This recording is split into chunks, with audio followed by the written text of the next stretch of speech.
ښوونځی ستاسې په کور کې. السلام علیکم قدرمنو زده کوونکو، بیا هم ښه راغلاست. انجینر عزت الله حلیم یم، ستاسو لپاره د 12 ټولګي فزیک په خدمت کې. ګلون زده کوونکو، لکه څرنګه چې موږ او تاسو په تیر درسي ساعت کې د کتلې او فنر سیستم وولې، همدارنګه بیرته ګرځونکي قوه مو ولوسته. خو زده کوونکو، په دې فصل کې زموږ او تاسې ساده رقاصه پاتې وو. انشاءالله موږ او تاسې به ساده رقاصه هم وایو. بیرته ګرځونکي قوه او د فنر او کتلې سیستم مطابق چې کوم سوالونه په کانکور کې راغلي وي، هغې باندې به هم کار کوو. خوږو زده کوونکو، راځو زموږ او تاسو عنوان دی ساده رقاصه. خوږو زده کوونکو، ساده رقاصه هغه سیستم څخه عبارت ده چې په هغې کې یوه کتله د تار په یوه څنډه پورې تړل شوې وي او د تار د یوې نقطې په شاوخوا باندې اهتزازونه ترسره کوي. دغه طول ته د ساده رقاصې طول ویل کېږي یا د ساده رقاصې د تار اوږدوالی ورته ویل کېږي. او په دې کتله باندې د ځمکې د جاذبې قوې له لوري د جي په اندازه د ځمکې جاذبې قوې تعجیل عمل کوي. خوږو زده کوونکو، د دې لپاره چې موږ او تاسې د دې پیریود لاسته راوړو، د دې فریکونسي لاسته راوړو او زاویې فریکونسي لاسته راوړو، نو موږ او تاسې څه شی کوو؟ لومړی د دې اهتزازونه په پام کې نیسو. کله چې دا اهتزازونه ترسره کوي، نو زه فکر کوم چې دا اهتزاز دلته ترسره شو. کله چې دا اهتزاز ترسره کوي، نو د ایکس محور سره څومره زاویه جوړوي؟ د تیتا په اندازه باندې یوه زاویه جوړوي. دا راخلمه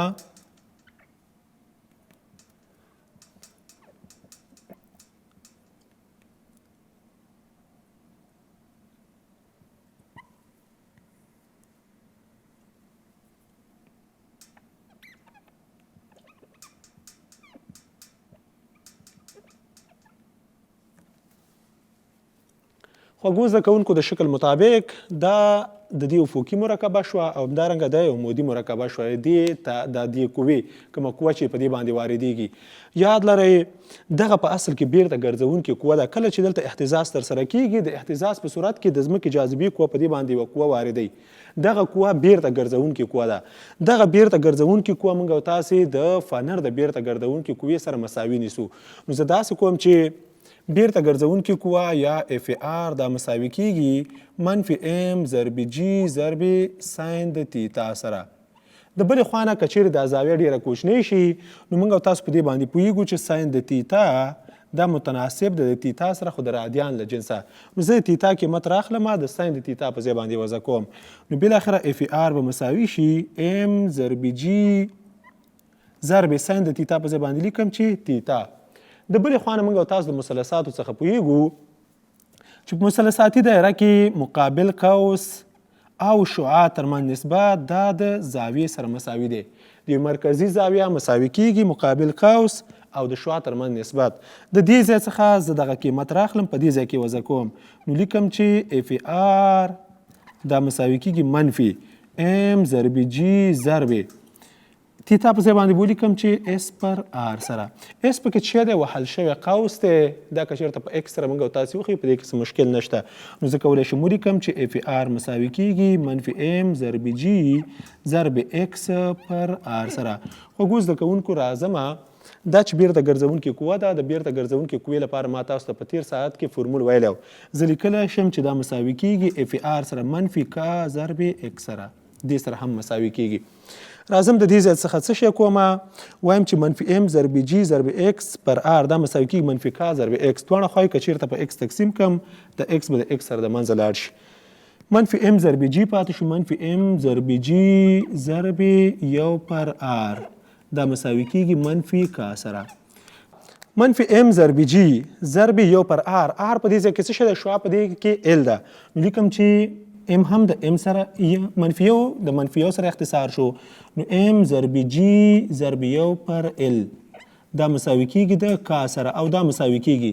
موږ او تاسې د فنر او کتلې سیستم څخه پوهېدو چې اومیګا مساوي کېږي کا پر ام ټول د جذر لاندې. د دې ځای څخه که چیرې زه غواړم چې د کا قیمت لاسته راوړم، دواړه خواوې مربع کوم، بالاخره کا به مساوي شي اومیګا مربع ضرب ام به موږ او تاسو لاسته راشي. د کا دغه قیمت راخلم، دلته یې وضع کوم. نو د کا په ځای باندې لیکم چې اومیګا مربع ضرب ام سره. دلته دواړه خواوې بیا په ام باندې تقسیموم، دا ام د ام سره خلاص شو. نو جي په یو کې جي پر ال دا مساوي کېږي اومیګا مربع سره.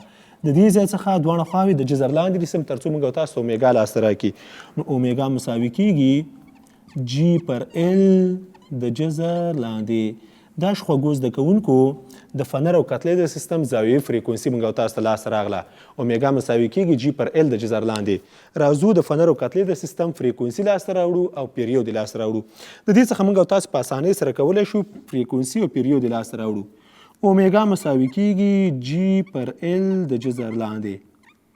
په دې باندې پوه شو. دا مو ثبوت کې. اوس راځم د اومیګا په ځای باندې لیکم چې 2 پای اف دا مساوي کیږي جی پر ال د جذر لاندې. اف مې پکار دی چې اف مې پکار دی دواړه خواوې د اف په ذریعه باندې تقسیم په 2 پای باندې. نو د دې ځای څخه اف به مساوي شي 1/2 پای ضرب جی پر ال ټول د جذر لاندې. دا فریکونسي شوه. خو ګوز د کوونکو کولی شم د فریکونسي څخه پیریود هم لاسته راوړم. پوهېږو چې د فریکونسي معکوس ته پیریود ویل کېږي. دا چې معکوس کوم 1/f بشي 1/f ته ټي وایم ټي مساوي کېږي. 1/2 پای 1/2 پای چې معکوس کوم 2 پای بشي ضرب جی پر ال د جذر لاندې چې معکوس کوم ال پر جی د جذر لاندې. دا د ساده رقاصي پیریود شو. دا د ساده رقاصي فریکونسي شوه او دا د ساده رقاصي زاویې فریکونسي شوه. ګرانو زده کوونکو دا د ځان سره واخلئ. د همدې مطابق راځو مثالونه حلوو. ښه ګرانو زده کوونکو د کتلې او فنر سیستم همدارنګه بیرته ګرځونکې قوه او د ساده رقاصي مطابق مثالونه موږ او تاسې حلو. که چیرې تاسو متوجه شئ مثال ته اول ته وګورئ. اول مثال په دې ډول دی. یو جسم د 20 ګرامه کتلې سره د یو فنر په څوکه پورې تړل شوی دی چې د 20 ثانیو په موده کې 100 بشپړ اهتزازونه طی کوي. فریکونسي زاویې فریکونسي او د فنر ثابت ضریب قیمت یا د کا قیمت پیدا کوي. خو ګوز د کوونکو یو جسم چې ام مساوي کیږي 20 ګرامه کتله لري د فنر په څوکو پورې تړل شوی دی او ټي مساوي کیږي د 20 ثانیو په موده کې 100 اهتزازونه ترسره کوي. ان مساوي کیږي د 100 سره دومره اهتزازونه ترسره کوي. اول جز تاسې فریکونسي پیدا کړئ. دویم جز زاویې فریکونسي او اومیګا پیدا کړئ او دریم جز د فنر ثابت ضریب یا د کا قیمت پیدا کړئ. راځئ خو زده کوونکو موږ او تاسې دا مثال حلو. مخکې له دې چې موږ او تاسو دا مثال حل کړو لومړی تر ټولو بهتره خبره دا ده چې د ټول کمیتونه یې ستاسې سیستم ته برابر کړو. دا ګرام دی دا به کیلوګرام ته برابر کړم. ولیکم چې 20 ګرام په ځای 10⁻³ کیلوګرام او دا به په علمي روش ولیکم 2 ضرب 10⁻² کیلوګرام شو. 20 سکنډه صحیح دی. په حساب سیستم کې د راځم اوس څه شی کوم. اول فریکونسي پیدا کوم. د فریکونسي د پیدا کولو لپاره موږ او تاسو کولی شو اف مساوي کیږي ان پر ټي نه استفاده وکړو. نو زه لیکم چې اف مساوي کیږي ان پر ټي. ښه ان پکې څومره دی 100 پر ټي پکې 20. دا مساوي کیږي 0 سره اختصار شو 10/2 5 څه شی هرتز. نو اول جز حل شو اف مساوي کیږي 5 هرتز سره. فریکونسي څومره شوه 5 هرتز شو. اول جز حل شو. دویم جز موږ او تاسو نه زاویې فریکونسي غوښتې ده. د زاویې فریکونسي د پیدا کولو لپاره موږ او تاسو کولی شو د فریکونسي څخه لاسته راوړو. نو دویم جز داسې وایم چې اومیګا مساوي کیږي 2 پای اف سره. دا مساوي کیږي 2 پای په ځای 3.14 اف په ځای باندې 5.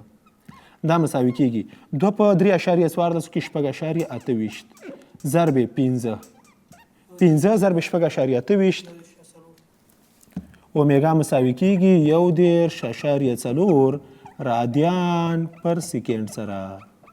زاویې فریکونسي هم پیدا شو. دریم جز رانه څه شی غوښتی دی. موږ او تاسو نه د کا قیمت یا د فنر د ثابت ضریب قیمت یې غوښتی. د کا قیمت د پیدا کولو لپاره کولی شي د اف نه هم پیدا کوئ د اومیګا نه هم پیدا کولی شئ. نو زه د اومیګا څخه لیکم چې اومیګا مساوي کیږي کا پر ام د جذر لاندې. کا را سره نشته کا پیدا کوو. ام را سره شته دی کتله را سره شته دی. اومیګا مو هم تیاره پیدا کړي. نو د دې ځای څخه د کا قیمت چې پیدا کوم دواړه خواوې مربع کوم. اومیګا مربع به مساوي شي کا پر ام. د دې ځای څخه غواړم کا پیدا کړم. د اومیګا ضریب مخرج یو دی. نو کا په یو کې کا مساوي کیږي ام ضرب اومیګا مربع سره. ټول قیمتونه به راواخلو دلته به یې وضع کړو. نو ام په ځای باندې ولیکم 2 ضرب 10⁻² کیلوګرام ضرب اومیګا په ځای باندې ولیکم چې 1.4 کل مربع. خو ګوز زده کوونکو 1.4 دا به راواخلئ مربع به یې کوئ بیا به یې په 2 کې ضرب کوئ او تقسیم به یې په څو باندې کوئ. تقسیم به یې په 100 باندې کوئ. نو تاسو ته به د کا قیمت پیدا شي چې مساوي کیږي نو د کا قیمت تقریبا 19.7 راځي چې موږ او تاسو ته په ځوابونو کې کله چې دا موږ په کانکور سوال دی په خپله مطلب 19.7 پکې نشته دی خو 0 پکې شته تقریبا 0 قیمت یې سم دی نو وایم چې 0 نیوټن پر میټر سره د کا قیمت 0 نیوټن پر میټر شو خوږو زده کوونکو دا ځان سره واخلئ ګرانو زده کوونکو دویم مثال ته متوجه شئ که چیرې د فنر راښکل شوې برخه 15 سانتي متره او ثابت ضریب 0 نیوټن پر میټر وي نو د بیرته ګرځونکي قوې مقدار پیدا کړئ د فنر راښکل شوې برخه موږ او تاسو په ایکس سره ښودلې وه دا 15 سانتي متره او ثابت ضریب یې کای پکې څومره دی 0 نیوټن پر میټر وي نو تاسې څه پیدا کړئ بیرته ګرځونکي قوې مقدار پیدا کړئ د اف ای آر د پیدا کولو لپاره خوږو زده کوونکو موږ او تاسو پوهېږو چې اف ای آر مساوي کېږي منفي کا ضرب ایکس سره که هم را سره شته د ایکس هم شته د کا قیمت په ایسای سیستم کې د ایکس قیمت په سی جی ایس سیستم کې دا به راواخلم په سلو به تقسیم کړم دا به شي 0.15 په میټر باندې بدل شي نو اوس راځم لیکم چې اف ای آر بیرته ګرځونکي قوه مساوي کېږي منفي کا ضرب ایکس سره دا مساوي کېږي منفي په خپله منفي کا په ځای باندې ولیکم 0 نیوټن پر میټر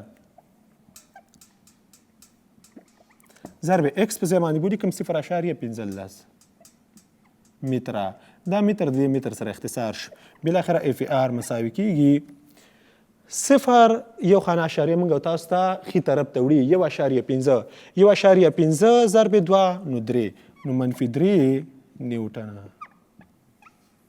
بیرته ګرځونکي قوه به څومره وي منفي 3 نیوټنه به وي دا د ځان سره واخلئ ښه دریم مثال زموږ او تاسو په دې ډول دی د یوې ساده رقاصې د تار اوږدوالی 2.5 میټره دی پیریود او فریکونسي حساب کړئ که چیرې د جي قیمت 10 میټر پر سیکنډ مربع فرض شوی وي خوږو زده کوونکو د یو ساده رقاصې شی پیدا کړئ پیریود او فریکونسي پیدا کړئ که چیرې د تار اوږدوالی ایل پکې څومره وي 2.5 میټره وي نو تاسې شی پیدا کړئ پیریود هم پیدا کړئ او فریکونسي یا اف هم پیدا کړئ جي قیمت راته راکړی چې 10 میټر پر سیکنډ مربع پکې وضع کړئ خوږو زده کوونکو راځو لومړی د پیریود قیمت پیدا کوو ورسره فریکونسي هم پیدا کوو نو راځم لیکم چې پیریود ټي مساوي کېږي 2 پای ضرب ایل پر جي د جزا لاندې دا مساوي کېږي 2 پای په ځای 3.14 ایل په ځای باندې به څه ولیکم 2.15 جي په ځای باندې 10 د جزر لاندې بالاخره ټي به مساوي شي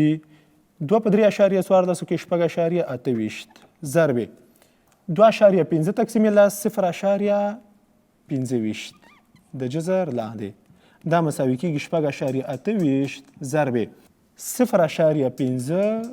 وشو نو ټي مساوي کېږي 0.15 به راواخلو په 6.28 کې به ضرب کړو بیرته موږ تاسو 3.14 سیکنډ راکړي دا خوږو زده کوونکو د پیریود محاسبه شو راځو موږ تاسو اوس څه شی محاسبه کوو فریکونسي پوهېږو چې د پیریود معکوس ته فریکونسي ویل کېږي اول جز حل شو دویم جز لپاره تاسو ته تکراري دی بیخي مساوي کېږي 1 پر ټي سره دا مساوي کېږي 1 پر ټي په ځای باندې ولیکم 3.14 سیکنډه دا مساوي کېږي 1 تقسیم 3.14 0.318 څه شی هرټزه نو بالاخره فریکونسي هم پیدا شوه چې 0.318 هرټزه شو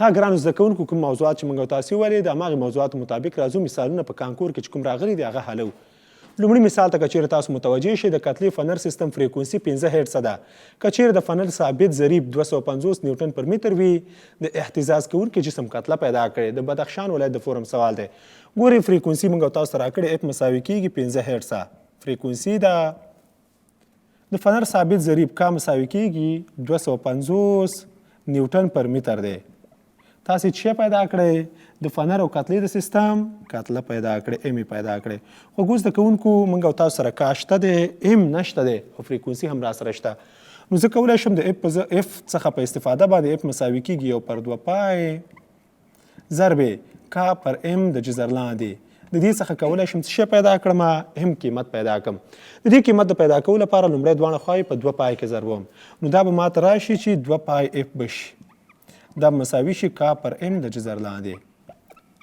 اوس ام پیدا کوم چې ام پیدا کوم نو دواړه خواوې مربع کوم د دې ځای څخه 2 پای اف کل مربع دا به مساوي شي کا پر ام سره اوس څه شی کوم هدف مې ام دی کله چې ام لاسته راوړم د طرفینو ځایونو ته تغییر ورکوم ام دلته وړم 2 پای اف کل مربع دې خواته راوړم ام مساوي کیږي کا پر 2 پای اف کل مربع سره د کا قیمت هم را سره شته دی او همدارنګه د اف قیمت هم را سره شته او پای خو اسیم ثابت قیمت دی دلته به قیمتونه وضع کړو دا مساوي شي کا په ځای باندې بولی کم چې 250 پر 2 پای په ځای 3.14 اف په ځای باندې څو ولیکم 15 کل مربع دا به مساوي شي 250 پر 2 ضرب 3.14 ضرب 15 1.4 کل مربع اوس به راواخلو 1.4 به کل مربع کو نو ام به مساوي شي 250 په خپله پر 1.4 چې مربع کو 915.98 دا مساوي کیږي اوس به 250 راواخلو په 915.98 باندې به تقسیم کو دا به مساوي شي 0.25 کیلوګرامه نو بالاخره ام مساوي کیږي 0.25 کیلوګرامو سره خو ګوز د کوونکو د دې کتلې مقدار به څومره وي 0.25 کیلوګرامه که چیرې موږ تاسو جزونو ته متوجه شو نو اول جز کې 0.9 کیلوګرامه دویم جز کې 0.8 کیلوګرامه دریم جز کې 0.25 کیلوګرامه نو دریم جز سم دی هماغه موږ تاسو جواب لاسته راغی خو ګوز د کوونکو دویم سوال ته متوجه شي که چیرې د کتلې او فنر په یو سیستم کې شپېته اهتزازونه په 4 ثانیو کې ترسره شي فریکونسي حساب کړئ د کابل ولایت د فورم سوال دی دا سوال ما تاسو ته مخکې حل کړی دا سوال اسانه دی شپېته اهتزازونه چې په 4 ثانیو کې ترسره کوي فریکونسي لپاره شپېته تقسیمې 4 15 هرتز نو 15 هرتز به موږ تاسو پکې وګورو څلورم جز سم دی پکې 15 هرتز فریکونسي ده راځو دریم جز ته متوجه شي دریم سوال ته دریم سوال د کتلې فنر په سیستم کې فریکونسي د لاندې معادلې څخه په لاس راځي ما تاسو ته ثابت کړی په تیر درسي ساعت کې اول جز اف مساوي کیږي 2 پای ضرب کا پر ام د جذر لاندې دویم جز اف مساوي کیږي 1 پر 2 پای کا پر ام د جذر لاندې دریم جز اف مساوي کیږي 1 پر 2 پای ام پر کا د جذر لاندې او څلورم جز اف مساوي کیږي 1 پر پای کا پر ام د جذر لاندې کله چې موږ تاسو د جزونو ته متوجه شو پوهیږو چې نو خو ګوز د کوونکو موږ تاسو که چیرې دویم جز ته وګورو دویم جز سم دی اف مساوي کیږي 1 پر 2 پای کا پر ام د جذر لاندې ځواب درست دی ښه څلورم سوال ته متوجه شي د غزني ولایت د فورم سوال دی د یو فنر ثابت ضریب 200 نیوټن پر متر دی که چیرې فنر د 10 سانتي مترو په اندازه راښکل شي په فنر کې ذخیره شوې انرژي حساب کړئ د دې انرژي د حسابولو لپاره یاد لرئ خو ګوز د کوونکو د یو فنر ثابت ضریب کا پکې څومره دی 200 نیوټن پر متر دی که چیرې فنر د ایکس مساوي کیږي 10 سانتي مترو په اندازه باندې راښکل شي نو فنر کې ذخیره شوې انرژي یا پوتنشیل انرژي پیدا کړئ د دې د پیدا کولو لپاره قدرمنو زده کوونکو یاد لرئ ځان سره موږ او تاسې د فنر او کتلې د سیستم کومه انرژي نه وه مطالعه کړې او نه په دې فصل کې شته خو ستاسې په تمرین کې داسې مثالونه شته دی نو یاد لرئ چې د فنر او د کتلې د سیستم پوتنشیل انرژي چې تاسو لاس راوړئ نو کولی شئ د دې فورمول څخه استفاده وکړئ چې ای پی مساوي کیږي 1 پر 2 کا ایکس مربع څخه استفاده وکړئ کولی شئ 1 پر 2 کا ای مربع نه کله چې امپلیتود مطلب فاصله چې کله اعظمي شي نو په دې صورت کې که امپلیتود یې درکړی کولی شئ امپلیتود نه هم استفاده وکړئ چې 1 پر 2 کا ای مربع نو کله چې زه وګورم کا را سره شته دی ایکس قیمت هم را سره شته دی نو زه به ولیکم چې ای پی مساوي کیږي 1 پر 2 په خپله کا په ځای باندې به ولیکم 200 ضرب ایکس مربع ایکس په ځای باندې بولیکم چې 10 خو سانتي متر دی سانتي په ځای باندې بولیکم چې 10 په خپله سانتي په ځای 10 په توان منفي 2 او د کل مربع دا مساوي کیږي 200 تقسیم 2 اصل ضرب 10 په توان منفي 2 منفي 2 مثبت 1 10 په توان منفي 1 منفي 1 په 2 کې 10 په توان منفي 2 څه شی د انرژي واحد موږ تاسو پوهیږو په حساب سیستم کې جول دی نو بالاخره 10 په توان منفي 2 10 په توان منفي 2 چې مخرج ته ښکته کړو 10 په توان مثبت 2 بشي نو 10 په توان مثبت 2 سل کېږي سل تقسیم سل یو نو ای پی مساوي کېږي 1 جول سره ښه خو ګوز د کوونکو پنځم سوال ته متوجه شئ د ټي مساوي کېږي 2 پای ضرب ال پر جي د جذر لاندې فورمول په واسطه لاندې کمیت پیدا کولی شو کابل ولایت د فورم سوال دی اول جز د ساده رقاصې د څپې اوږدوالی دویم جز د ساده رقاصې فریکونسي او دریم جز د ساده رقاصي امپلیتود، څلورم جز د ساده رقاصي پیریود، څلورم جز سم دی. په دې کې د پیریود د محاسبه کولو لپاره ما تاسو ته معادله لیکلې وای چې ټي مساوي کېږي 2 پای ضرب ال پر جي د جزر لاندې، او څلورم جز سم دی. شپږم مثال ته متوجه شئ. شپږم مثال د نظامي اکاډمۍ د فورم سوال دی. په ساده رقاصه کې د زاویې فریکونسۍ د پیدا کولو فورمول په لاندې ډول دی. ما تاسو ته لومړی فورمول چې ثبوت کړی د ساده رقاصې د زاویې فریکونسۍ د فورمول مې ثبوت کړی. اول جز اومیګا مساوي کېږي 2 پای ضرب تاو پر ټي، دا نه دی سم. اومیګا مساوي کېږي جي پر ال د جزر لاندې، همدا سم دی. نو دویم جز سم دی چې اومیګا مساوي کېږي جي پر ال د جزر لاندې. اووم سوال ته متوجه شئ. غزني ولایت د فورم سوال دی. د یوې ساده رقاصې د تار اوږدوالی پیدا کړئ که چیرې زاویې فریکونسي 2 رادیان پر سیکنډ وي او د جي قیمت یې راته راکړی چې 10 رادیان پر سیکنډ دی. خو اوس زده کوونکو یاد لرئ چې زاویې فریکونسي راته اومیګا مساوي کېږي، اومیګا مساوي کېږي 2 رادیان پر سیکنډ. تاسې څه شی پیدا کړئ که چیرې د جي قیمت مساوي 10 متر پر سیکنډ مربع وي، نو تاسې ساده رقاصې د تار اوږدوالی یا ال پیدا کړئ. اوس زده کوونکو د دې د پیدا کولو لپاره موږ او تاسې اومیګا یې راکړې ده. کله چې اومیګا قیمت یې راکړې نو پوهېږو چې اومیګا مساوي کېږي جي پر ال د جزر لاندې. د دې معادلې څخه استفاده وکړو.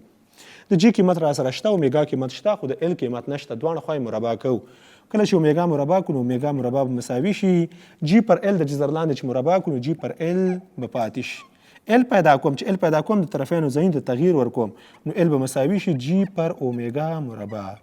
دا به مساوي شي جي په ځای باندې بولیکم 10 پر اومیګا مربع، اومیګا په ځای باندې بولیکم 2 مربع سره، دا به مساوي شي 10 پر 2 چې مربع شي 4. دا به مساوي شي 15 په 2 کې 10، 2 په 2 کې 4، 15 تقسیم 2 2.15. څه شی پوهېږو چې د طول د اندازه کولو واحد متر دی، نو 2.15 متره. نو د ساده رقاصې د تار اوږدوالی به څومره وي؟ 2.15 متره. جزونو ته یې ګورو. اول جز 4 متره، دویم جز 2 متره، دریم جز 3 متره او څلورم جز 5 متره. ښه ګرانو زده کوونکو، کله چې موږ او تاسې متوجه شو دا جز پکې نشته دی، نو چې دا جز پکې نشته نو موږ او تاسې وایو چې 2.15 نسبت 2 ته ډېر نږدې قیمت دی. نو کولی شئ تاسې 2 قیمت پکې انتخاب کړئ، دویم جز. خو اوس زده کوونکو مخکې خبره داسې وه چې مخکې سپین سوالونه په کانکور کې پرېښودل کېده، سوالونه به پکې سپین راغله، مطلب داسې جواب چې به پکې نه و نو تاسو به سپین پرېښودلو. اوس د کانکور د کمیټې مطابق هغوی چې کومه هغه هدایات کړی دی نو تاسو به سپین سوال هغوی وایي پکې نشته دی، مطلب ځواب داسې سوال نشته چې هغه سپین وي، ځواب دی ونه لري. نو کوشش کوئ چې کوم قیمت چې ورته نږدې و هماغه قیمت انتخابوئ. ښه قدرمنو زده کوونکو، زموږ او تاسې آینده ساعت به انشاءالله څپې او د هغوی حرکت وي. مطلب د 12 ټولګي لومړی فصل پای ته ورسېدو. موږ او تاسې به آینده ساعت کې د 12 ټولګي دویم فصل شروع کوو انشاءالله. تر بیا چې زه انجینر عزت الله حلیم ستاسو په درانه چوپړ کې حاضرېږم، په سپېڅلي رب مو سپارم. خوښ او خوشحاله شېبې ولرئ.